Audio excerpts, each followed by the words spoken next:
ये है हमारा अभ्यासकार। पहला सवाल क्या है, तुम्हारी कल्पना से। तो प्रश्नों के जवाब मैंने देखो यहाँ पे लिख दिया है, छोटा छोटा ही, क्योंकि कॉपी में लिखती तो फिर दोनों समझ में नहीं आता, तो इस वजह से मैंने तुरंत इसका जवाब यहाँ लिख दिया। आप इसको देख सकते हो। तो आपको यही उसका जवाब लिखना है इन प्रश्नों का, जो कि हम अपने कल्पना से जो है आधारित सवालों का जवाब दे रहे हैं। ठीक है। तो पहला सवाल क्या है, बूढ़ी अम्मा चाँद पर क्यों चढ़ गई होगी। तो बूढ़ी अम्मा, तो पहले समझ में नहीं आया कि कहाँ लेके जा रहा है वो आसमान उसे, है ना। वो तो चीखती चिल्लाती रही, मुझे छोड़ दो मुझे छोड़ दो। तो ऐसा लगता है उसे पता नहीं था कि आसमान कहाँ ले जाएगा, और वह जो है चाँद, वो समझी कि अब वो चाँद पे ले जाने के बाद पृथ्वी पर ले जाके मुझे छोड़ देगा, तो इसलिए उसे लगा कि अब मैं जा तो रही हूँ इसके साथ, फिर वापस चली आऊँगी, लेकिन वो तो ले जा कर के उसे चाँद पे ही छोड़ दिया। तो इस तरीके से वो बुढ़िया जो अम्मा थी वो अनजान थी, और अचानक ही अपनी जान बचाने के लिए जाके चाँद पे चढ़ के बैठ गई। तो आपका दूसरा सवाल है, चाँद वाली अम्मा झाड़ू क्यों नहीं छोड़ना चाहती थी। चाँद वाली अम्मा झाड़ू इसलिए नहीं छोड़ना चाहती थी क्योंकि और कुछ तो उसके पास था नहीं कि वो बचाती या रखती, एक झाड़ू ही था उसके पास। तो इसके पास एक झाड़ू होने की वजह से वह अपने झाड़ू को नहीं छोड़ना चाहती थी, क्योंकि उसके पास एक झाड़ू ही था। चित्रों को देखकर बताओ कि अम्मा के साथ कौन कौन रहता है। तो आप चित्र देखो यहाँ पे, अम्मा जिस झोपड़ी में रहती थी उसमें क्या है, कुछ है, कुछ भी तो नहीं है यहाँ पे। तो इसका मतलब उसके साथ प्रकृति उसके साथ थी, और इसके साथ क्या थे, छोटे छोटे जानवर थे, यानी ये बिल्ली थी उसके साथ, ये चिड़िया थी उसके साथ, और ये झोपड़ी थी उसके साथ, और ये झाड़ू थे इसके साथ। तो इसका मतलब उसके साथ कौन था, उसके साथ इंसानों और सामानों में कुछ नहीं था, उसके साथ प्रकृति थी। तो हमारी कल्पना से क्या है, हमारी कल्पना से है कि उसके पास एक बादल था, चिड़िया थी, झाड़ू था और आसमान था। ठीक है। अब हमारा अगला सवाल है, आसमान बार बार आकर अम्मा की कमर से क्यों टकराता था। तुम्हें क्या लगता है। तो मुझे ऐसा लगता है कि अम्मा को छेड़ने के लिए आसमान बार बार टकराता था, क्योंकि अम्मा चिढ़ती थी और उसे घूरती थी, तो उसे चिढ़ाना अच्छा लगता है। कई बार हमारे साथ ऐसा होता है कि जो चीज़ें हमें बुरी लगती हैं और अगला अगर उसे बार बार करता है तो उसे छेड़ना कहा जाता है। तो वही यहाँ भी ऐसे ही है कि अम्मा की कमर को आसमान छू करके जाता है और अम्मा को वो बुरा लगता है। ठीक है। तो ये हमारी कल्पना से सवाल हो गया। अब रूठना मनाना, रूठना मनाना का क्या है कि अम्मा को जब बादल में खींचते हुए आसमान ले जा रहा था तो उसे गुस्सा भी आ रहा था और उसे मना भी रही थी कि मुझे छोड़ दो प्लीज़। तो इस तरीके से हमें क्या लिखा है, जब बूढ़ी अम्मा उड़ी जा रही थी तो उन्होंने आसमान को हर तरह से मनाने की कोशिश की। बताओ उन्होंने क्या क्या कहा होगा। तो पहले तो वो घबरा गई होगी कि मुझे कहाँ लेके जा रहा है, तो डर की वजह से बोली अरे बेटा यह क्या कर रहे हो। उसके बाद तो गिड़गिड़ाई होगी कि चलो अब घबराने से काम नहीं चलेगा, थोड़ी मन्नत करती हूँ जिससे वो मुझे छोड़ देगा। तो कही होगी बेटा मैं नीचे गिर जाऊँगी, मर जाऊँगी, मुझे छोड़ दो। तो गिड़गिड़ाई होगी। और घबरा करके क्या कही होगी, घबरा करके कही होगी अरे बेटा यह क्या कर रहे हो, मुझे छोड़ दो, मुझे डर लग रहा है ना। और क्या की होगी, तरकीब ना सूझने पे कही होगी मुझे छोड़ दो, अब मैं तुम्हें नहीं मारूंगी, यानी मैं तुम्हें नहीं घूरूंगी, क्योंकि अम्मा उसे घूरती थी जब वो छू करके जाता था, वो भी परेशान करता था। इस तरीके से अम्मा जो है उसे मिन्नतें करती हुई चाँद के ऊपर जा पहुंची। ठीक है। अब हमारा अगला सवाल है, घूरना। घूरना क्या होता है, जब हम कोई ऐसा काम करते हैं जो हमें नहीं पसंद आता है और अगला थोड़ी दूर जा कर के ऐसे घूरता है जैसे लगता है कि मैंने क्या गलत काम कर दिया है ना। तो अम्मा उसे घूर कर देखती थी तो आसमान थोड़ा हट जाता था। कब कब ऐसा होता है जब तुम्हें कोई घूर कर देखता है, जैसे मेरा दोस्त मुझे घूर कर देखता है, मैं उसका मजाक उड़ाता हूँ जब। ठीक है। तो ऐसे हमें शब्द दिए हुए हैं कि मेरे पिता मुझे कब घूर के देखते हैं, जब मैं शरारत करता हूँ। ठीक है। तो वो सोचते हैं कि मारने पीटने से अच्छा है घूर कर अगर मैं देख लूँगा तो ये डर जाएगा और शरारत नहीं करेगा। मेरे शिक्षक, जब मेरा होमवर्क नहीं पूरा होता है, जब मैं पढ़ता नहीं हूँ तो मेरे शिक्षक मुझे घूरते हैं। मेरे भाई बहन, जब मैं उनसे झगड़ा करती हूँ तो वो मुझे घूर करके डराते हैं। ठीक है। दम लगा के हैसा, जैसा कि आप जानते हो कि खींचातानी का जो रस्साकसी का खेल होता है वो 2 टीमों में होता है।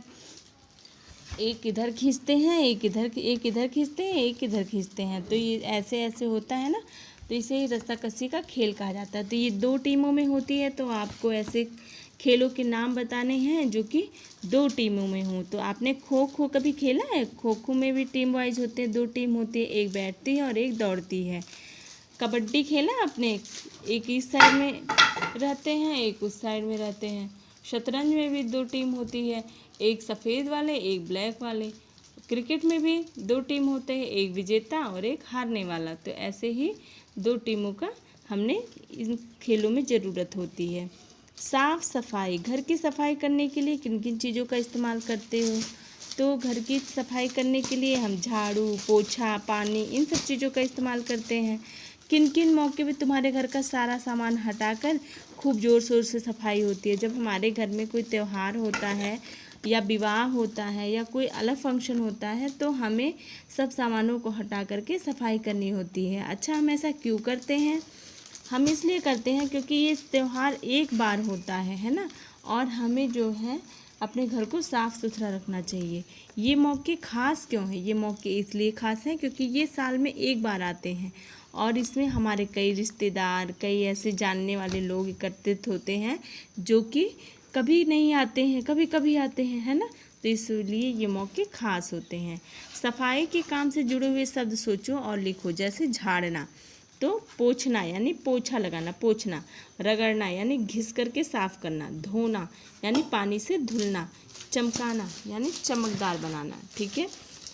काम कौन करता है? बूढ़ी अम्मा अकेली रहती थी, उन्हें घर का सारा काम अकेले ही करना पड़ता था। उन कामों की सूची बनाओ जो तुम्हें सुबह से शाम तक करने पड़ते होंगे। यह भी बताओ कि तुम्हारे घर में काम कौन कौन करता है। तो ये तो सवाल आपको बहुत इजी है समझना और समझाना भी, क्योंकि बूढ़ी अम्मा के यहाँ काम कौन करता था? बूढ़ी अम्मा खुद करती थी। क्या करती थी? पानी भरती थी, सफाई करती थी, कपड़े धोती थी और खाना बनाती थी। मेरे घर में कौन करता है? मेरे माता पिता करते हैं, नौकरानी करती है, भाई बहन करते हैं और माता जी करती हैं। ठीक है। तो बुढ़िया के पास कोई नहीं था, इसलिए बुढ़िया को ही सब कुछ करना था। लेकिन हमारे पास हमारे घर में और भी लोग हैं ना, तो हमारे सहयोग से काम होते हैं। तुम कौन कौन से काम करते हो? अपने कामों के बारे में बताओ। तो घर के काम में आप क्या कर सकते हो? बर्तन उठा सकते हो, सामानों को सही स्थान पर रख सकते हो, जूतों पे पॉलिश करते हो जिससे कि आप स्कूल जा सको, मेहमानों को पानी दे सकते हो। और बाहर के काम में आप क्या कर सकते हो? दूध ला सकते हो, ट्यूशन जा सकते हो, दुकान में से सामान ला सकते हो, पढ़ने जा सकते हो। तो ये सब आप कर सकते हो। ठीक है। तुम बूढ़ी अम्मा की मदद किन किन कामों में कर सकते हो? तो हम बूढ़ी अम्मा की मदद किन कामों में कर सकते हैं? ये तो आप बता ही सकते हो कि हम झाड़ू भी लगा सकते हैं, उसके साथ साथ सफाई भी कर सकते हैं। कितने नाम कितने काम, इन कहानी के नाम वाले और काम वाले शब्द आए हैं, उन्हें छांट कर नीचे लिखो। तो हमारे कहानी में आसमान आया है ना, जो कि छू के जाता है। चाँद आया है, जो कि चाँद पे अम्मा चली गई। पानी आया, जब पानी भरने जाती है तो झगड़ा होने लगता है। और झाड़ू तो वो लगाती ही है जब आसमान उसे छू करके जाता है। और काम वाले शब्द क्या है? झाड़ू लगाना, खाना बनाना, पानी लाना और उठाना। तो ये हो गया हमारा अभ्यासकार। उम्मीद है आपको समझ में आ गया होगा। तुम्हारी शरारत ये है आपके लिए, मतलब कि आप कैसे शरारतें करते हो ये आप मुझे मेरे टेलीग्राम चैनल पे बताओ। और ये देखो चाँद है ना, तुम्हें चाँद में क्या दिखाई देता है? बनाओ। तो चाँद में हमें कुछ परछाइयाँ दिखाई देती हैं, लेकिन वो स्पष्ट तो होती नहीं है, इसलिए हम उसको सही रूप से देख नहीं पाते हैं, लेकिन परछाइयाँ दिखाई देती हैं। चाँद में कुछ रहता है। तो आपका ये पाठ पूरा हो गया। अब हमें एक तारांकित रचना पढ़नी पड़ेगी, तो वो हम पढ़ेंगे अपने अगले वीडियो में, जिससे आपको ज़्यादा भार ना पड़े समझने में।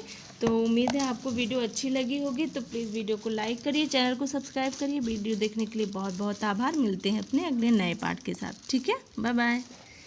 हाँ तो बच्चों, अब समय हो गया आपके जीके यानी सामान्य ज्ञान के पिटारे का। तो आपको आज 3 सवाल जानना है। आपका पहला सवाल है आज का। तो आज का पहला सवाल है कि जैसे आपके पास 2 हाथ 2 पैर हैं, ठीक है। तो हम लोग तो इंसानों के श्रेणी में आते हैं, लेकिन जिनके 4 पैर होते हैं उनको हम क्या कहते हैं? तो ऐसे लोगों को हम कहते हैं चौपाया। यानी कि 4 पैरों वाले। ठीक है, तो ऐसे ही आपका अगला सवाल है, आप जिस पृथ्वी पे रहते हो वो कैसी है ना? आपने सुनी होगी ना, सब लोग कहते हैं ना कि पृथ्वी गोल है, गोल है। तो हाँ, पृथ्वी कैसी है? पृथ्वी गोल है। ठीक है,